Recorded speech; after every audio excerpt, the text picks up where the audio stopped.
çok qəşəngdir, hər yanı gül çiçəkdir. Sevimlidir bağçamız, bizim küçük dünyamız.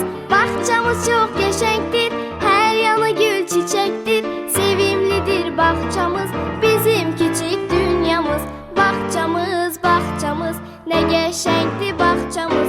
Bağçamız, bağçamız, nə gözəldir bağçamız. Bağçamız, bağçamız, nə qəşəngdir bağçamız. Bağçamız, bağçamız, nə gözəldir bağçamız. İmişli şəhər Nöfer Nəsirov adına 3 saylı uşaq bağçasının məktəbə hazırlıq qrupunun əlvida bağça tədbirindən start veririk. İndi isə məktəbə hazırlıq qrupunun üzvlərini səhnəyə dəvət edirik.